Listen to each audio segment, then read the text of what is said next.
Septembre, des actualités unies, dynamiques et renversantes dans le journal TV.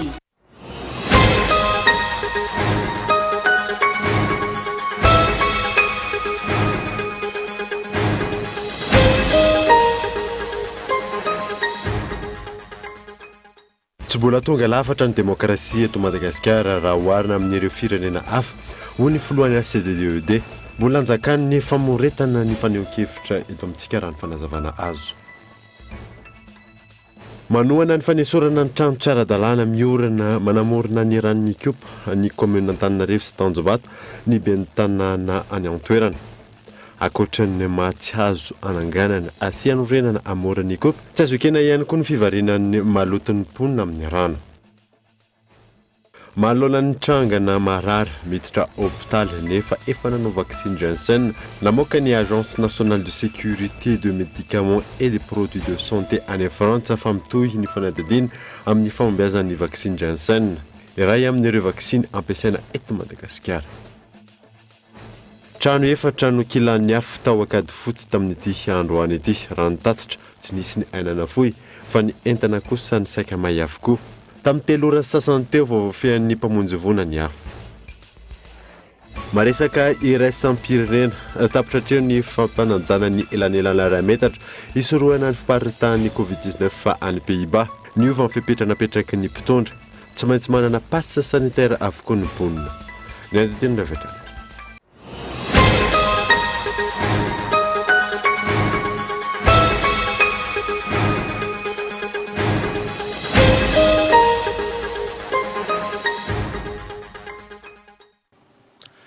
Manantra ny araba tompoko lasy tompoko vavy tonga sondray eto amin'ny fotoanany vaovao eto amin'ny Kolo TV manasanoara anaraka izany hatramin'ny farany. Nanombotsika n'izany dia tsy mbola tonga lafatra ny demokrasia eto Madagasikara raha oharina amin'ireo firenena hafa ho ny filohan'ny ACDDED mbola anjakany ny famoretana ny faneho-kevitra eto amintsika raha ny fanazavana azo. Henri Florian. Na samy manana ny kolontsaina sy ny soatoavina mampiavaka azy aza ny firenena rehetra eto an-tany izay mandala ny demokrasia, tsy maintsy misy ny foto-kevitra na fitsipika ara-demokratika itovizan'ireo firenena rehetra ireo. Isan'ny foto-kevitra lehibe iraisan'ny firenena demokratika rehetra ohatra ny fanomezana fahefana ny vahoaka, hametraka ny olona tiany hitantana ny firenena amin'ny alalan'ny fifidianana madio sy mangarahara, ny fahafahana manangana toko politika ary ny tokony hisian'ny fanoherana izay mipetraka ho arifanina hambotsipositra dia tsy mety ataon'ny mpitondra. Na izany, mandringa ihany ny demokrasia eto amintsika raha ny fanehoan-kevitra ny filohan'ny ACDDED na ny Haut Conseil pour la démocratie et de l'état de droit. Dia misy milaza hoe demokrasia ana malagasy azo afitahana ny vahoaka. Tsy mety zany.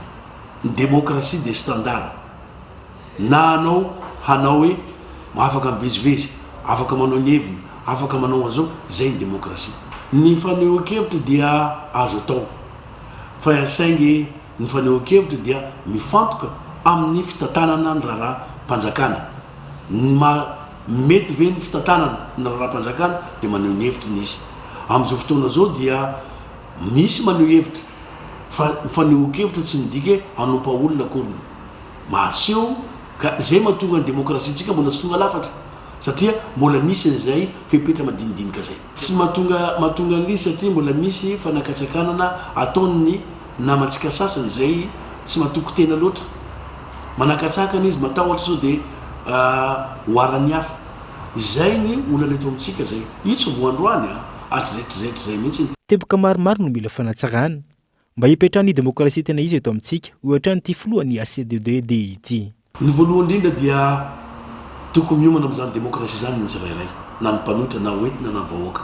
Fa raha vao tsy miomana amin'izany atsika aty ivelan'ny fitondrana dia mitabataba mikasika ny demokrasia. Ataonay zao rehefa tonga amin'ny fitondrana dia teo ihany ny verina. Zay tsy mety zay. Teo koa tsika nametraka atsika io le kianjan'ny demokrasia.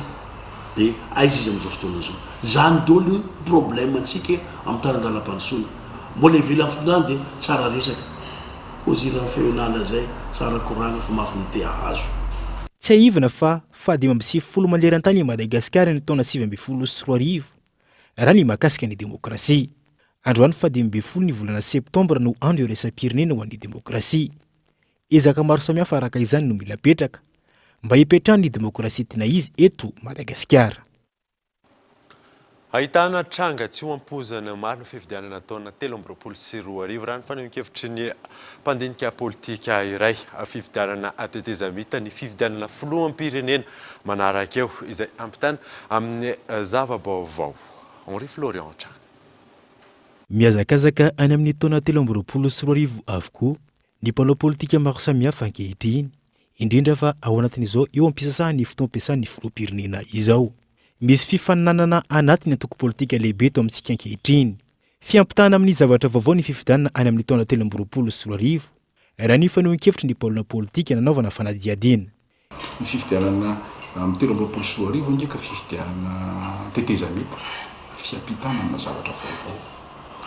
Tetezamita satria aorian'ny 2024 raha ny lalam-pandrenana misy hatreto aloha raha tsy hovaina angambizay tsy afaka milatsaka ny filoha rehefa vita zany fifidianana 2024 tsy maintsy miomana amin'izay candidat amin'ny faharoapolo ny ao amin'ny vondrona mapara, vondrona miaraka amin'ny filohan'ny République amin'izao fotoana izao Andratsolo. Dia eo ilay fifaninanana amin'ny zareo.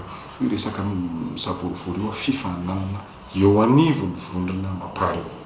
Itsikilany da nareo koa fa na ny miara-mamonjy zao samy manana ny lalana mizorony. Ny dikan'izay zany eo amin'ilay vondrona ravalomanana dia efa mifaninana ihany koa satria na tiana na tsy tiana tsy afaka hanao deux mandats tsony noho ny taona mandroso filoha-ravalomanana. Nanamafy ihany koa ty mpanao politika nanaovana fanadihadiana ity fa mety hanana fijery vaovao ny vahoaka malagasy any amin'ny taona 2024 ary hisy ireo kandida izay tsy ampoiziny maro hifaninana amin'ireo izay ambara fa andrareziny eo amin'ny lafiny politika ankehitriny. Fifidianana 2024 dia fifidianana ahitana surprise satria misy koa ny olona hafa izay efa mandrangaranga amin'ny finiavana ambition ary matanjaka ilay izy. Tsy aleo hoe mba mifandimbinimby eto Madagasikara ny mitondra faritra io mitondra ka efa misy vondron'olona miasa amin'izany, mitrandraka amin'izany, mandeha amin'izany dalana amin'izany. Dia za maromaro fa tsy tovy amin'ny fifidianana rehetra fifidianana ahitana surprise zany hoe olona fahatelo zany ankoatran'ny filoha-ravalomanana ankoatran'ny filoha-tsolona dia misy olona anankiray izay na olona roa ny hitako aloha ny olona anankiray aloha ny tena hitako hoe candidat potentiel afaka mifanehitra lasa triangulaire zany lay mifanehitra amin'izy ireo lahy reo. Raha ny zava-misy ankehitriny miezaka mamita ireo velirano ny fanaovana tamin'ny vahoaka malagasy ny fitondram-panjakana ahafahany miatrika indray ny 5 taona manaraka. Na izany aza ny vahoaka malagasy iray manontolo no tompony teny farany. Tsy azo ekena ho ny RMDM ny sakatsakana amin'ny endriny maro samihafa amin'ny fanehoan-kevitra izy ireo tahaka ny zava-misy Antanantsirabe farany teo. Hanao ny hetsika hatrany izy ireo any amin'ny faritra maro manerana ny nosy fanadina. Manoloana ny fisian'ny mpitandro filaminana maro nanodidina ny toerana nanaovan'ny RMDM hetsika tany amin'ny faritra vakana karatra farany teo. Nambaran'izy ireo androany fa fihetsika tsy azo ekena ny tahaka ireny na eo aza ny tsy fitovian-kevitra. Ny zavatra tena nisy marina tany Antsirabe dia fampiororona tanteraka ataon'ny fitondram-panjakana amin'ny olona tsy mitovy hevitra aminy. Zany hoe fametrahana jadona eto amin'ny firenena. Ka na iza tsy mitovy hevitra mpitondra fanjakana zany dia tsy maintsy ho irey foana no zavatra ho ataony na aiza tany alehany na aiza tany alehany. Efa ny safidy zany ty fitondram-panjakana ity fa hanimetraka ny jadona eto amin'ity firenena ity. Zay jadona tsy mifanaraka amin'ny lalam-panorenana, zay jadona tsy mifanaraka amin'ny fotopisainana malagasy, zay jadona tsy mifanaraka amin'izay fiarahamonina eto Madagasikara zay no tiany atao eto. Tsy dranina hatreo ny hetsika tanteran'izy ireo fa hitatra ihany koa any amin'ny faritra hafa. Ka amin'ny faharaiky na 1er Oktobra dia ho an'ny Morondava zahay. koa miantso anareo namana mpitandro filaminana riety fa ho an'ny morondava zahay aleo le rehefa ho an'ny morondava ihany ndao miaraka aveto tsika dia miara-tongana satria fahatatray fa tsy maintsy andeha ianareo amin'izay tandrehetra zay alianay ka andao re hiaraka satria tandrazana iaramanana ity Madagasikara etsika ity. Andrasana araka izany no mety ho ny etsika tanterahany ireto avy amin'ny atoko mpanohitra ireto. Tontolon'ny politika izay hatrany dia tokony modely amin'ny endrika maro samihafa ny mpitondra tsirairay indrindra ireo manana andraikitra lehibe eto amin'ny tany sy ny firenena hoy ny filoha lefitry ny CFM tamin'ity androany ity maratsy endrika ny fanjakana ny fioram-pefy maro samihafa fanambina. Tokony hipetraka ho ray aman-dreny ny mpitondra eo amin'ny sehatra rehetra sy ny ambaratonga misy azy indrindra fa ireo izay eo amin'ny sehatra ambony sy ambaratonga ambonimbony kokoa ka ho fitaratr'ireo vahoaka entina hoy ny filoha lefitry ny CFM manoloana ny zava-misy ankehitriny. Izay rehetra tompona andraikitra sy manana andraikitra amin'ny fitariana olona sy nomena fahefanana andraikitra lehibe dia raisina tsona amin'izany hoe ray aman-dreny. Amin'izay fanomezana hoe modely zay hoe izay rehetra mpitondra any amin'ny sehatra sy ny ambaratonga samihafa rehetrarehetra dia hoe izay le hoe modely. Ka amin'ny zavatra maro nomezana modely eo na fihetsika ny fomba fiasanao, ny fitondrantenanao, ny zavatra avoaka ny vavanao, ny zavatra soratanao, ny fomba fifandraisanao amin'olona, zany rehetrarehetra zany eny fa na fomba fiakanjo izay zavatra hoe mba ho fakatahaka dia miezaka amin'ireo ataotsy hoe toetra maha-olombelondreo ny toe-po, ny toe-tsaina, ny toe-panahy, iny fa na ny toe-batana ary dia izay mba hakan'olona tahaka anao ihany koa. Ahafahana manatratra ny tanjona tiana ho apetraka ho hatrany ny filoha lefitry ny CFM ny fisian'ny mpitondra mipetraka ho modely amin'ny lafin-javatra maro eo anivon'ny firenena iray. Lafa vaovao hafa kosa indray dia manohana ny fanesorana ny trano tsy ara-dalàna manamorona ny ranon'ny koban'ny komuna Antananarivo sy Tanjombato ny ben'ny tanàna eny an-toerana ankoatra tsy azo ananganana sy anorenana manamorona ny kopa tsy azo ekena ihany koa fivarinan'ireo maloton'ny mponina amin'ny rano Ivry. Tsy misy manara-dalàna ny trano manamorona ny ranon'ny kopa indrindra ny tafiditra anatin'ny faritra manasasaka ny komuna Antananarivo renivohitra sy Tanjombato hoy ny ben'ny tanàna eny an-toerana. Tafiditra anatin'ny faritra tsy azo angatahana na hanaovana ny prescription acquisitive ny toerana ary tsy azo anorenana ihany koa. Maro araka izany nanampitsofina nanorina na teo aza ny fanairana natao. Karaha ohatra hoe mijery arinareo zany hoe miakatra makany Ambomanatrika rehetra any dia hatrany zany tena hita hoe amoron-drano dikono izay ary zany tena hoe izay nijerena. Mbola tsy misy aloha ny taratasy manamarina hoe anay ny tany. Izy moa efa nisy any teo aloha teo. Efa nisy any izay zavatra izay fa araka mba hoe mipetrahana ela sy ohatran'izany nanajarianay tety zany izay ny tena mba niadivanay mafy amin'ny fanjakana hoe mba jereo vao momba anay raha hoe misy zany zavatra zany. Satria efa nisy any izay fanairana anaovan'zareo izay. Tsy misy araka izany ny taratasy manamarina ny fananana ny tany. Toy izay ihany koa ny nahafahana ny roso tamin'ny fanorenana ity. Misy ihany koa ny mbola manam-pasahiana amin'ny roso amin'ny fanotofana tsy ara-dalàna hahazoana toerana bebe kokoa. Tena nanamboatra mihitsy izay ny kolokolo. Izay zany ny tena nataonay nanamboatra.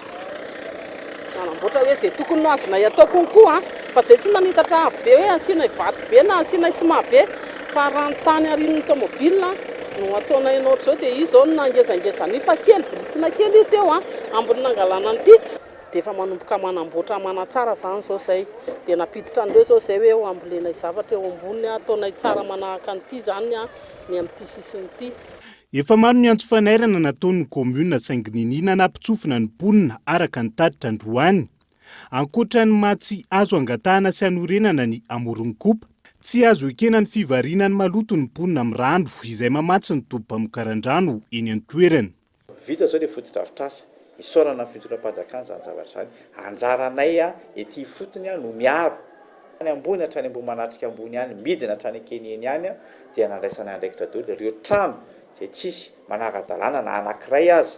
Ny olona amanetsiny ve no izaka ny adalan'ny olona mampolony dia manjara manahirana. Samy manana ny fiainany, samy mitady vola fa tsika rehefa manao foto-drafitrasa sy hitady vola amin'ny fiainana dia mba manaka-dalàna e, tsisy manakana anao tsy ary ka manetan'izay andreo manao WC direct anivon'ny copine reo rehetrarehetra manodidina eo ke zay ny antony izy tsisy manaraka code d'hygiène reo loha tsisy foto-drafitrasa fa hoe trano kely aiza anao manao maloto aiza anao tsisy fahadiovana trano fahasalamana ny tontolo iainana zany potika tsy ny eny Tanjombato sy ny manodidina Samrery takina ny fampiaran-dalàna mahakasika ny trano fonenana maro manamorona ny ranon'ny kopa.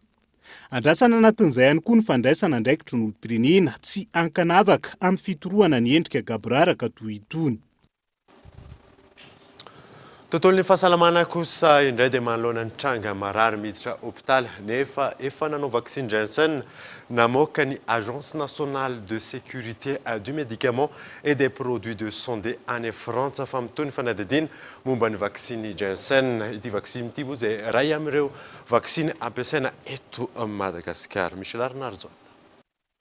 Ny 4 aprily 2024 no nanomboka tany Frantsa amin'ireo olona mihoatra ny 5 taona ny fanaovana ny vaksiny Janssen. Hatramin'ny androany, vaksiny iray tapitrisa mahery no vita. Tamin'ireo olona iray tapitrisa mahery vita vaksiny, olona 230 no fantatra fa nanao vaksiny Janssen aza dia mbola voan'ny Covid-19 ihany, izany hoe tranga 3, faingo 70 amin'ny olona iray hetsy vita vaksiny. 20 amin'ireo 230 voan'ny Covid-19 nefa nanao vaksiny Janssen no forme grave ary 4 no fantatra fa maty. Olona 70 taona hatramin'ny 70 taona no voakasika izany ary efa manana aretina mitaiza ihany koa. Manoloan'izany, nilaza ny Agence nationale de sécurité du médicament et des produits de santé na ANSM ny Frantsa fa tranga amin'ny laharay maso akaiky izany manoloana ny tena fahombiazana ity vaksiny ity. Mitohy arak'izany ny fanadihadiana rehetra momba ny vaksiny Janssen ny laboratoire Johnson & Johnson. Etsy ankilany Ratsahivina nanomboka ny volana aogositra teo no niditra sy nampiasaina teto Madagasikara izany vaksiny Janssen izany. Na eo aza ny feo miely manoloana ny mety ho fahombiazana, mbola mitohy ny fanaovana izany eto amintsika hatramin'ny androany, mahariska ihany koa ireo olona nanontaniana. Nanapa-kevitra dia Johnson satria izay vao nanam-potoana nanaovana vaksiny dia sainy izy tamin'izao dia au lieu de hoe hanao 2 doses amin'ilay iray amin'ilay dia aleo simple koa. Tsy matahotra sady tsy dia mihaino rumeur loatra izany e. Atao fotsiny. Satria iny simple dose tsy miverimberina zany, tsy mampanena. Tsy maintsy misy aloha fa tsy mampanena. Mety misy zany ilay izy fa tsy hoe tsy maintsy e. Possible fa tsy mampanena anazy loatra ilay fehany. Fa toka hisy. Ilay ohatra hoe misy miteny hoe inefficace ilay izy tsy ahitako olana aloha e. Misy fanentana satria zany ambanivohitra dia tany aminay tsy nisy tamin'ny voalohany. Dia nisy izao dia tonga dia izay nampazoto anahy. Tsy ny mieritreritra amin'izany. Tsy mieritreritra za rehefa vonona zany rehefa manavoatra rehefa vonona dia ny feon'olona hoe manao an'izao ilay vaksina manao fa dia vonona dia manao. Tsy matahotra. Raha ny eto amin'ny fanaovam-vaksiny Janssen eto be felan-tanana, olona 400 isan'andro no tonga manao izany hatreto. Andrasana ny mety ho toy ny izay ahiahy napetraky ny Agence nationale de sécurité du médicament et des produits de santé izay. Raha ny fantatra, raha ny any Frantsa, nanomboka tamin'ity volana Septembre ity, tsy nionona tamin'ny doza iray ny Janssen ireo nanao izay vaksiny izay, fa nanao ny vaksiny hafa amin'ny aro amin'ny Covid-19, 4 herinandro aorian'ny nanaovana ny vaksiny Janssen. Dia moavakely mahakasika amin'izay Covid-19 izay hatrany dia namoaka fanambarana moa ny Centre américain de contrôle et de prévention des maladies fatafiditra ao anatin'ny kategoria 1 no misy an'ny Madagasikara. Izay kategoria moa izay ambanin'ny riska azahoana izay Covid-19 izay eto amintsika 30 moa ny firenena ao anatin'izay kategoria izay ka ao anatin'izany Hong Kong, Madagasikara, Hongrie, Nouvelle-Zélande, Djibouti sy Taïwan isika eto Madagasikara ihany ny firenena ao anatin'izay kategoria izay eto amin'ny ranomasimbe indiana. Vaovao hafa kosa indray dia nilavy ny Conseil d'État ny fitoriana napetraky ny olafitry ny mpanao gazety mahakasika ny fanafoanana ny fananganana komisiona voamerany fatra ho fanomezana akaratra ho an'ny faritra Itasy sy Bonglava izay tsy mifanaraka amin'ny arrêté izay navoaka ny ministèrna binina Ravelorson. Nivoaka ny tolakandro teo ny didy mahakasika ny fitorinana nataon'ny olafitry ny mpanao gazety izay mangataka fanafoanana ny fitsangaran'ny komisiona vao mera-paritra ho fanomezana ireo karatra any amin'ny faritra Itasy sy Bonglava. Araka ny didy no lavin'ny filakevim-panjakana izany fangatana izany. Voalohany tena dia misaotra ny fitsarana fa nanao ny adidy amanandraiky izy no ny fisiny ny fitarairana fitorina napetraka rahaty aminy araky ny lalàna ny fanapakevitra ny paisa. Inona moa le taty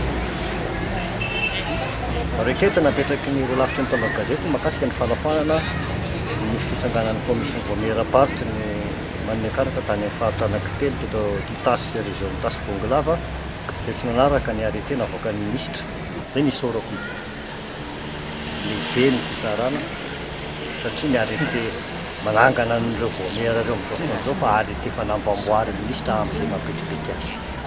Ny borano lafitra nge mandrindra ny asan'ny fanaova gazety fotsiny. Miaro ny mpanao gazety sy eo amin'ny fanatanterahany asany. Miaro ny tompo mitady ny tombontsi ny mpanao gazety. Ka rehefa io no zavazaban'ny ministera dia alao azy ny azy. Araka ny nambarany hatrany, efa tsy manan-kery-tsony ny arrêté teo aloha izay nitoriana ny ministera ny serasera sy ny kolotsaina tsy mifanaraka amin'ny fitoriana napetraka fa efa nisy ny arrêté vaovao vao nivoaka koa izay no antony nandava ny filakevim-panjakana ity raharaha ity. Tahaka mazatra anaraka dokavatra isika meloha ny dirantsika amin'ny tapany faharoan'ny vaovao rehefa avy.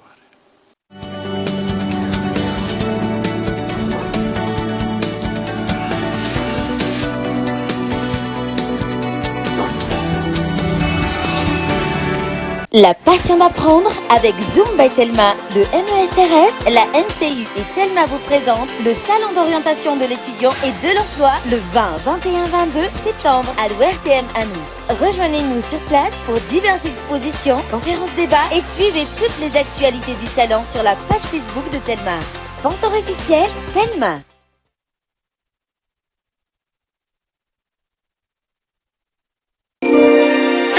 Soye, mahay mandeha ny zanaka dada sy neny. So ihany fefa vonona ny kiraro ianarany mandeha sady voatandrina daholo ny rirany maranitra surprise ato an-trano. Oops, mbola misy adinonao no nisafidy ny couche tsara ho azy. Ny couche tsara indrindra ianarany mandeha tsy bakabaka. Vaovao lehibe ny fikarohana momba ny couche mety ho an'ny zazamiana mandeha noho ny fisian'ny elastika amin'ny didiny 3 mitazona azy na feno azy ny couche molle fixe no mitazona indrindra. Araka ny fikarohana nataonay ny couche molle fixe no mety indrindra ho an'ny zazamiana mandeha. Rineny mampiasa ny couche molle fixe. Toujours plus de foot ensemble.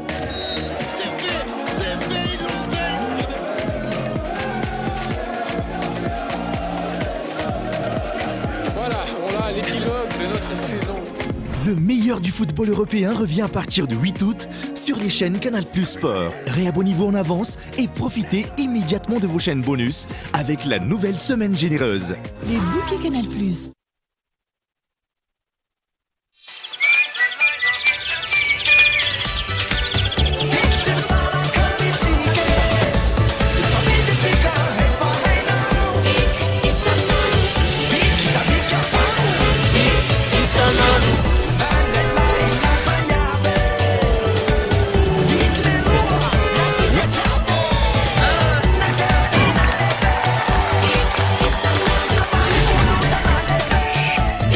Isanandro.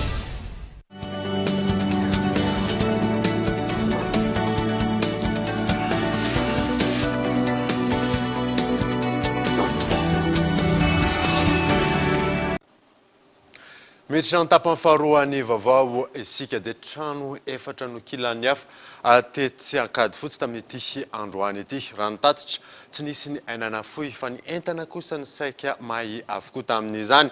Tamin'ny 3 ora sasany teo voavoafian'ny mpamonjy voana ny afo teny amin'ny toerana miantarandriana io.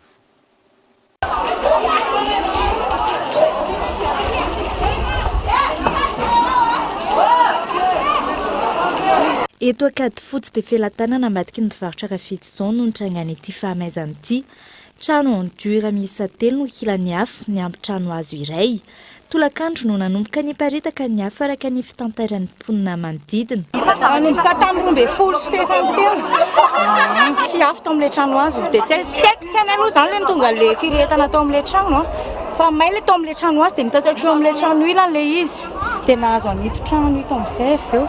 Dia mbola eto famonoana afo tsika izao mbola tsy aiza etoy ihany. Raha ny fanazavana tao an-dakozia no ny atombohan'ny faharetana. Tamin'ny 12 ora sy 40 minitra no tonga teny an-toerana ny mpamonjy voina ary tamin'ny 3 ora sy sasany no voafeny ny afo. Niaran'ny salana mono izany ny mponina.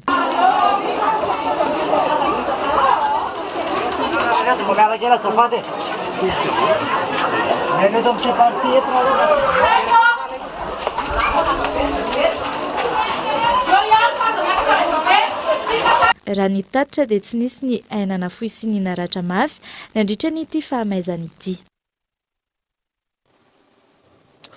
Tontolon'ny fizahan-tany kosa indray dia tsy tokony hiembotra amin'ny fanokafana ny sisin-tanin'i Madagasikara intsony ny fanjakana.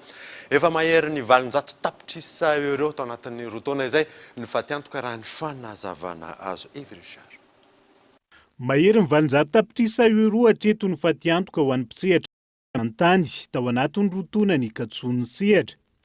Taorian'ny fampanantenana natao azy ireo mahakasika ny mety isokafan'ny lanitra Madagasikara ny volana Oktobra. Vona mifampanajana ny fepetra ara-pahasalamana ny mpisehatra. Tsy tokony hisy intsony araka izany ny fivadihan-kevitry ny fitondram-panjakana hoy ny teo anivon'ny top.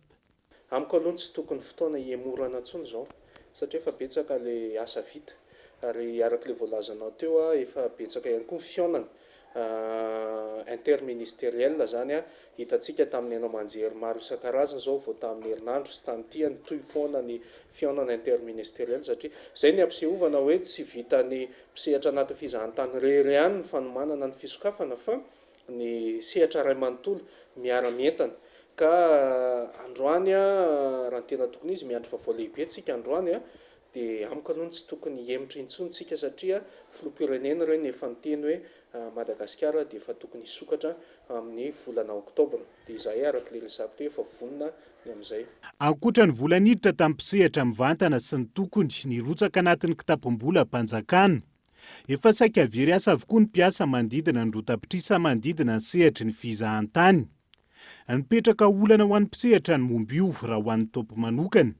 Maro no nivadika-asa ka tsy maintsy hosoloina. Tsy averiko tsony ny resaka hoe perte ao anatiny fa ny androany zany tena mampanahy be dia be anay mpisehatra anaty fizahan-tany dia eo amin'ilay hoe moyen humain na le ressources humaines. Zany zao ny ohatra hoe anay manokana sy ny orinasanay manokana zany zao dia hoe mampiofana indray ho an'ireo le mpisehatra vaovao hiditra ary fiara-miasa anay amina sekoly lehibe amin'ny fizahan-tany zany dia mampiofana satria io tsy ho ampina ovinana ovina io zany ary eo le mpiasa efa teo ka tsy afaka miverina intsony satria noho ny mety hoe contrat any ambadika any dia tsy maintsy zany ny orinasa tsirairay miomana amin'izay hoe fitsenana izay dia hitantsika moa zany zao fa anatin'ny mampiofana mpisehatra vaovao zany zahay zao. Tsy ny mpisehatra mivantana amin'ny fizahan-tany samirery. Manay ny ho avy ihany koa araka izany ny mpianatra voahiditra anatin'ny tontolo ny fizahan-tany ka manaitra ny fitondram-panjakana amin'ny fitadiava mba olana ho azy ireo. Araka ny fantatritsika izao izay amin'ny 3e année dia hivoaka ary sehatra bebe kokoa amin'ny asa dia nefany raha hikatana ohatran'izao ny frontière tsy izany fisokafana dia lasa hitady mety sampam-pianarana vaovao ve nefa ny manahirana izay tsy manana possibilité izahay ahafahanay hoe hanao stage raha izay fikatona ny frontière izay dia mihitsy mahatoky izay fa hisokatra ny frontière mba ahafahanay manohy ny asa iseharanay dia ahafahanay ihany koa misehatra bebe kokoa amin'ny fampivelarana fizahan-tany satria fizahan-tany lovanjafy no tanjony. Andrasana araka izany fanapahan-kevitra ho raisin'ny fanjakana manoloana ny fanokafana ny lanitra Madagasikara. Tsy ny sehatry ny fizahan-tany samirery.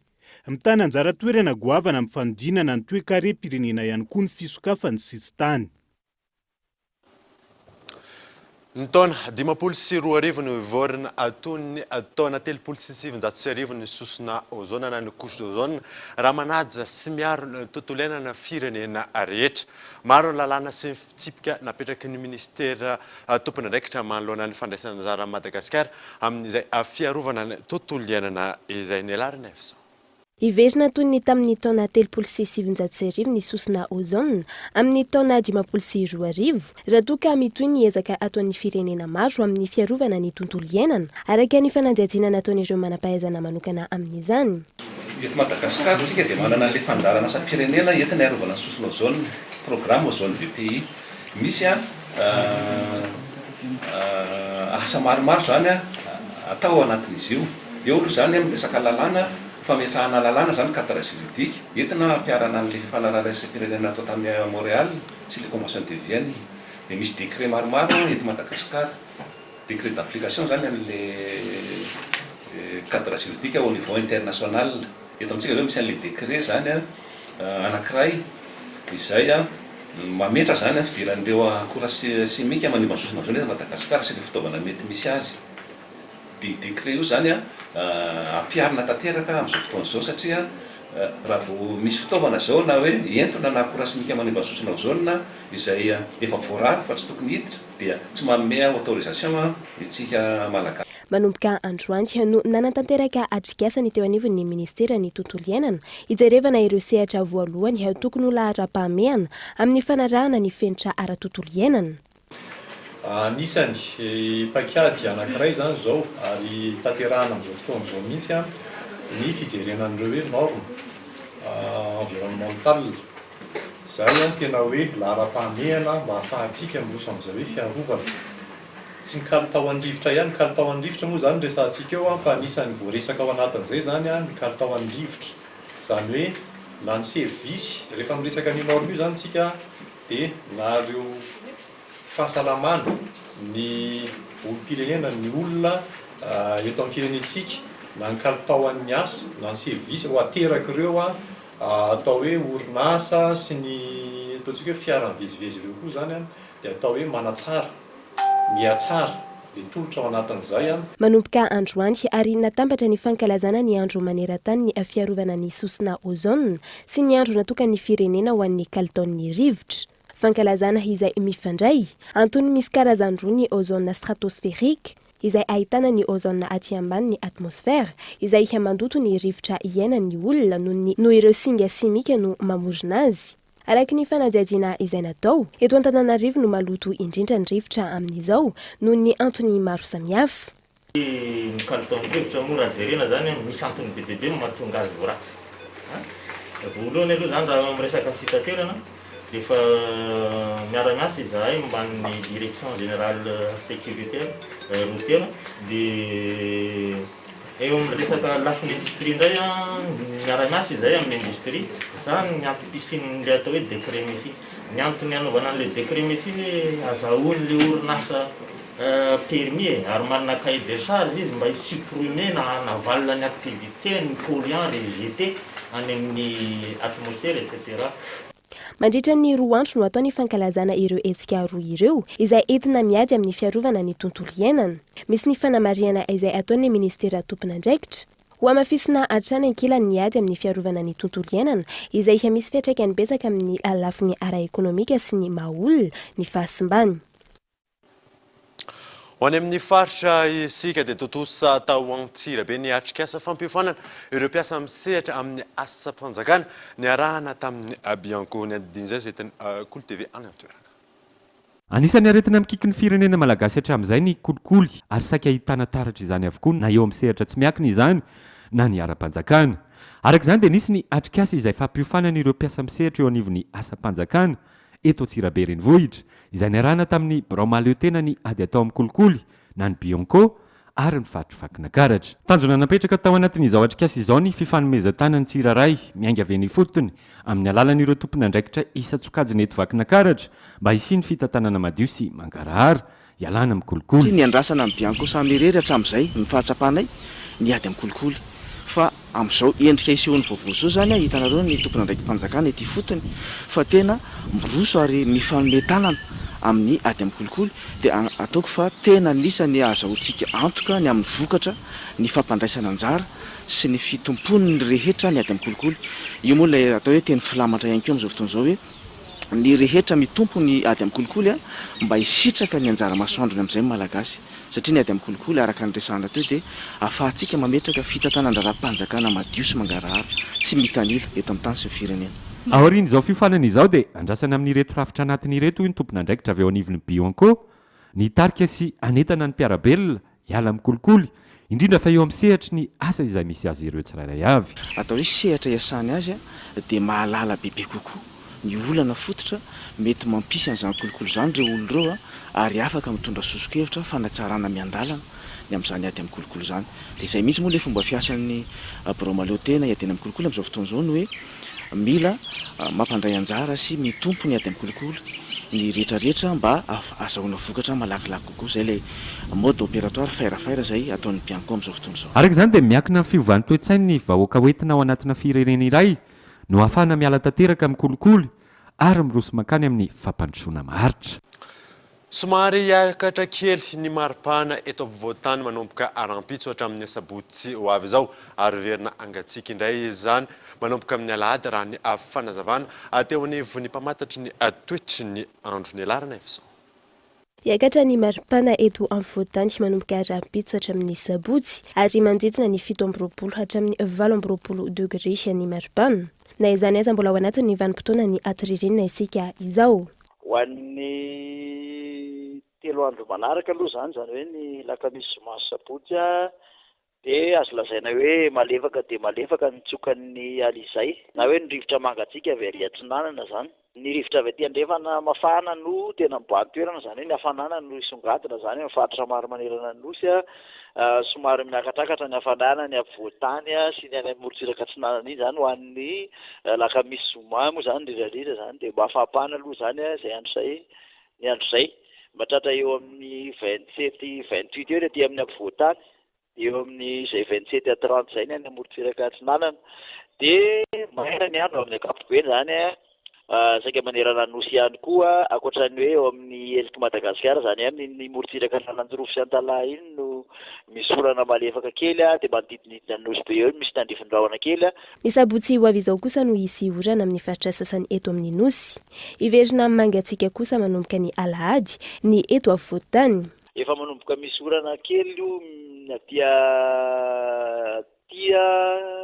aty atsimo zany zay any amin'iny faritra ny roy sy anosy dia amin'iny atsimo atsinanana iny dia miakatra tsy kelikely miana varatra izy miamazo vahana zany tena marina manomboka ny sabotsy alina ny alize indray aty atsimo dia miverina mangatsiatsika indray aloha zany somary midina misy fidina misongadina ny maripana amin'ny lahady ho an'ny afovoan-tany sy aty amorotsiraka atsinanana zay indray somary verina mangatsiaka zany tena marina amin'ny lahady. Ny volana septembre sy oktobra no miditra amin'ny vanim-potoana manasa-taona ka efa mamarana ny ririnina ary miditra amin'ny vanim-potoana ny fahavaratra isika. Maresaka iraisam-pirenena tapitra hatreo ny fampananjana ny elanelana iray metatra ho fisorohana fiparitany Covid-19 any Pays-Bas. Ny ova mifepetrana petraky ny mpitondra any an-toerana tsy maintsy manana passe sanitaire avokoa ireo mponina fanadina. Taoriny fidinany tan'ireo marariny Covid-19 tao Pays-Bas, niova mifepetrana petraky ny mpitondra tsy tereny intsony ny mponina naja ny elanelana 2 metatra sy 50 santimetatra. Araka io, maro ny afaka atao. Isan'izany fiarahany olona roa na mihoatra miara-misakafo amin'ireny toeram-pisakafoan'ireny. Solon'izay anefa dia tsy maintsy mampiseho passe sanitaire avokoa ny rehetra. Na izany mampiseho fa efa vita vaksiny tanteraka, na mampiseho ny immunité, na ihany koa mampiseho voka-pitiliana negativa tao anatin'ny 420 ora farany. Na mafisy ny tompona andraikitra fa tsy midika izao fepetra izao fa terena hanao vaksiny ny mponina. Afaka misafidy ny anatotosa fitiliana isaky ny hiditra amin'ny toerana be olona sy ombonana izy ireo. Fitiliana izay maimaimpao na atreto. Raha ny zava-misy 700 ny mponina ny antoerana no efa nisitraka vaksiny première dose, 500 no nahavita vaksiny tanteraka. Na misy azy io fiovan'io, mijanona tsy maintsy hanaovana hatrany ny arovava-orona amin'ny toerana be olona. dia iny maresaka iraisam-pireneny manankatanao vaovao tamin'ity andro andeha angatriananao nanaraka izany soa fa tsara dolo tompoko.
Elma, des actualités uniques, dynamiques et renversantes dans le journal TV.